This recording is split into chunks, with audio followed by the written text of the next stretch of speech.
बिस्मिल्लाहिर्रहमानिर्रहीम अस्सलाम वालेकुम। औरिया मकबूल जान ने हकीकत टीवी को बड़ा तहलका खेज इंटरव्यू दिया है। आपको इंटरव्यू दिखाने जा रहे हैं, लेकिन इस इंटरव्यू से पहले आपको बता दें कि औरिया मकबूल जान ने हालिया एक कॉलम लिखा था और फिर उन्होंने एक वार्निंग जारी की थी कि अहले नजर ने कहा है कि जाकर बता दो सबको कि अब अल्लाह का बहुत बड़ा अजाब आने वाला है और इतना बड़ा अजाब आने वाला है कि अब बचत नहीं होगी। औरिया मकबूल जान ने कॉलम लिखा, उन्होंने वार्निंग जारी की सोशल मीडिया के जरिए। उसके बाद पाकिस्तान में सैलाब आया। जब सैलाब आया और इतनी अब तबाही हुई है, इतनी तबाही हुई है कि पाकिस्तान की तारीख में इतना बदतरीन सैलाब नहीं आया और ये अब रुकने नहीं वाला। औरिया मकबूल जान से हकीकत टीवी ने कुछ सवालात किए इंटरव्यूज के अंदर। आपको पता चलेगा कि पिछले 4 महीने में ऐसी कौन सी गलती हो गई है जिसके बाद अब फैसला हो गया है कुदरत की जानिब से कि ये अजाब नहीं टलेगा। और हमने उनसे पूछा कि जब ये अजाब आता है आगे क्या होने वाला है, और ये जो सैलाब आ रहा है ये गरीबों पर क्यों आ रहा है? ये अमीर सारे तो ये बाहर भाग जाते हैं, इनकी कोठियां कारें सब कुछ है, इन पर क्यों अजाब नहीं आता? ये हुक्मरान और ये ताकत के नशे में चूर लोग।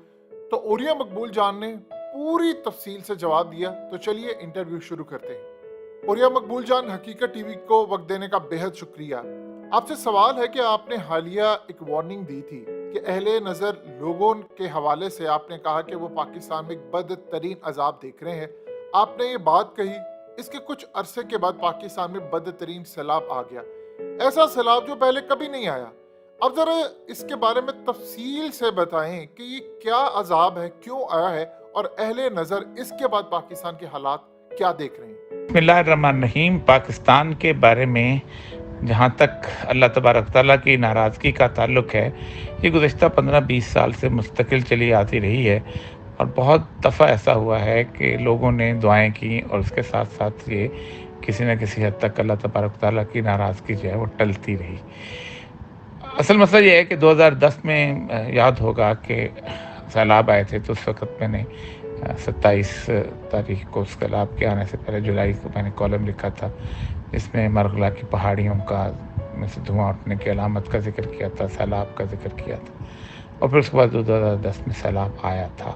ये भी अहले नज़र जो थे उन्होंने मुझे कहा था, मैंने उस कॉलम का उन्वान था डोरा टूट गया, और वो कह रहे थे कि बिल्कुल वही कैफियत है। लेकिन फिर उसके बाद हुआ ये था कि कहीं ना कहीं किसी न किसी तौर पर अल्लाह तबारक व तआला ने कुछ लोगों की दुआओं को सुन लिया और नाराज़गी टल गई। लेकिन हमारे हालात ना बदलते हैं, ना हम अपने आप को ठीक करते हैं, ना इज्तिमाई तौर पर ये सूरत हाल ऐसी होती। यही वजह है कि ये इस तरह की सूरत हाल जो है अब दोबारा आज से तकरीबन 3-1 माह पहले वो कह रहे थे कि ख़बरदार करो। अब ज़ाहिर बात है कि मैं एक छोटा सा कॉलम निगार हूँ, कहते हैं लेकिन तुम चूँकि लिखते हो इसलिए तुम बात करते हो, तो तुम इस बात को लोगों तक पहुँचाओ। तो मैंने उस वक्त भी एक अपना कॉलम में भी लिखा था और उसके बाद आज से 2 महीने पहले कहा भी था कि ये सूरत हाल है, आप खुदा के लिए इस मामले के अंदर थोड़ा सा अपने आप को देखें। क्योंकि वजह ये है कि रसूल अकरम सल्लल्लाहु अलैहि वसल्लम की एक हदीस है कि अल्लाह ताला उस वक्त तक हर ख़ास व आम पर अज़ाब नाज़िल नहीं करता जब तक उनमें एक आदत ना पैदा हो जाए कि वो किसी बुराई को होता देखें और इस्तिताअत करते हों और ना रोकें। अगर वो ऐसा करने लगेंगे तो अल्लाह हर ख़ास व आम पर अज़ाब नाज़िल करेगा। हमारे मुल्क में गुज़श्ता 20-25 साल से जब से ये मीडिया आया है, झूठ को डिफेंड किया जाता है, उसकी वकालत की जाती है, चोरी की वकालत की जाती है, गुनाह की वकालत की जाती है और बहुत सारी ऐसी चीज़ें होती हैं। यही वजह है कि जब नेकी के मुकाबले में बुराई की बराह रास्त वकालत शुरू हो जाए, जो कि दुनिया के किसी मुल्क में नहीं होती, शायद ही कोई हो तो इस तरह की वकालत करता हो, तो वो समझते ये हैं कि ये बहुत मसला बन चुका है।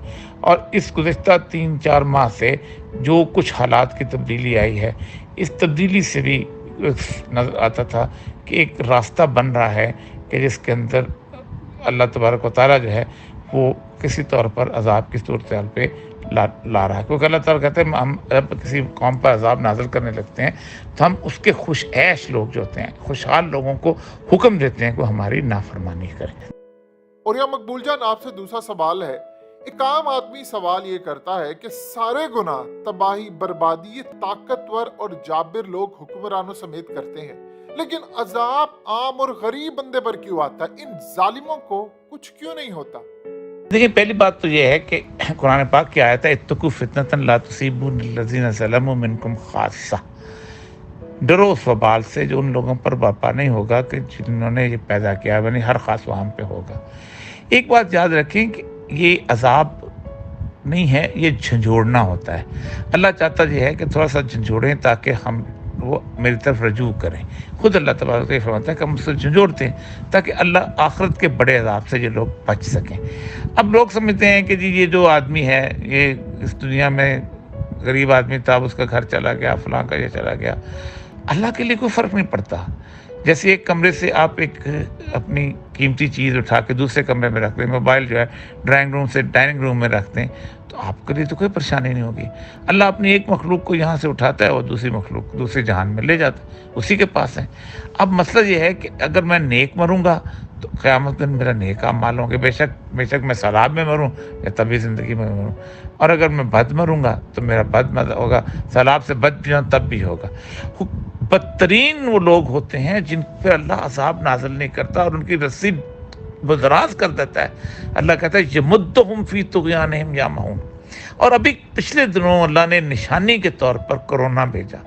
اللہ نے ہر وہ ملک اور وہ شہر سلیکٹ کیا کہ جو خوشحال تھا، خوش عیش تھا، جہاں حفظان صحت کے سارے اصول تھے، جہاں ڈاکٹرز تھے، کیا کچھ نہیں تھا، اور اللہ نے وہاں پر آپ خود سوچیں کتنے 65 لاکھ لوگ مار دیے، جبکہ افریقہ بالکل چھوڑ دیا، جہاں نہ پانی صاف ملتا تھا، نہ کوئی ملکوں کے ملک ایک بندہ نہیں مارا ان کے اندر۔ ساؤتھ ایسٹ ایشیا چھوڑ دیا، لیٹن امریکہ کے کئی ملک چھوڑ دی، اور انہی جگہوں کو سلیکٹ کیا جو 5 سپر پاورز تھیں، ان کو سلیکٹ کیا۔ تو کیا اس وقت کسی نے سوال نہیں کیا کہ اللہ غریبوں کو کیوں نہیں کرتا؟ تو ظالم قرآنوں کا انجام تو اللہ نے آخرت میں رکھا ہوا ہے۔ اللہ نے آخرت کس لیے سجانی ہے؟ یہیں پہ فیصلے کر دیتے ہیں۔ اور یہ مقبول جان آخری سوال ہے آپ سے کہ کیا صورت ایسی ہو سکتی ہے کہ یہ عذاب ٹل جائے، اور اگر ہم نے توبہ نہیں کی یا ہم نے یہ برائی یا گناہ نہ چھوڑے جس سے یہ عذاب ٹلے، تو یہ بات اب کہاں تک جا سکتی ہے؟ دیکھیں عذاب کے بارے میں اللہ تعالیٰ کا ایک اور قرآن کی آیت ہے، اور وہ ہے خاص طور پہ مسلمانوں پر عذاب۔ اللہ تعالیٰ کو اس کی کوئی پرواہ نہیں ہے، آپ کافر ہو جائیں، مشرک ہو جائیں، مرتد ہو جائیں، کچھ ہو جائیں، چلے جائیں، کہتے بے شک آپ بنو، میں آپ کو اور اللہ ایک منٹ کے لیے بھی رزق نہیں روکتا کسی کا۔ لیکن اللہ کہتا ہے کہ دیکھو بات سنو، افتؤمنون ببعض الکتاب وتکفرون ببعض، تم کتاب کے ایک حصے کو مانو اور دوسرے کو نہیں مانو۔ یعنی اگر تم ایک دستخط کر دیتے ہو، ایک فارم فل کر دیتے ہو داخلے کا، اور پھر تم ممبر بن جاتے ہو کسی کلب کا، تو پھر یہ نہیں اس طرح کہ تم کلب کے قوانین جو ہے ان پہ عمل درآمد نہ کرو۔ جب تم مسلمان بن جاتے ہو تو تم کلب کی ممبرشپ حاصل کر دیتے ہو۔ اللہ فرماتے ہیں کہ وَجَزَاءُ مَن يَفْعَلُ ذَلِكَ مِنكُم، کہ پھر جو ایسا بندہ کرتا ہے کہ آدھی بات مانتا ہے آدھی نہیں مانتا، اللہ کہتا ہے پھر میں قیامت کے دن ادھار نہیں رکھتا ہوں۔ کیا ہے جزا، کیا ہے اس کی؟ اللہ خزی فی الحیات الدنیا، میں اسے دنیا میں ذلیل اور رسوا کر دوں گا۔ امت مسلمہ کی ضلالت یہی ہے، ساری کی ساری کافر ہو جائے، اللہ کو کوئی پرواہ نہیں ہے، وہ رزق بھی نہیں روکے گا، ہوستا زیادہ بھی کر دے، لیکن ساری کی ساری مومن ہو جائے تب بھی اس کو کوئی فرق نہیں پڑتا کہ اس کی 1 انچ بادشاہت میں اضافہ نہیں ہو۔ لیکن اگر آپ مومن ہو کے اور اس کی ایک بات کو مانیں اور دوسرے کو نہ مانیں تو آپ پہ عذاب آتا ہے۔ ہمارا معاملہ یہی ہے کہ اللہ کی ہم ایک بات کو مانتے ہیں۔ امید ہے کہ اوریا مقبول جان نے جو جوابات دیے ہیں آپ کو اندازہ ہو گیا ہوگا کہ پاکستان میں تباہی کی صورتحال کیا، اور یہ اب یہاں پر نہیں رکنے والا، کیونکہ ہمیشہ یہ ہوتا رہا ہے کہ ہم نے کہیں نہ کہیں کوئی گنجائش چھوڑی ہے۔ اب ہم سب نے مل کر گنجائش کی حد پار کر دی ہے، اور یہ جو اب عذاب ہے یہ عام مڈل کلاس غریب امیر یہ سب کو بہا کر لے کر جا رہا ہے، اور تباہی اور بربادی اب ہمارے دروازے پر دستک دے رہی ہے۔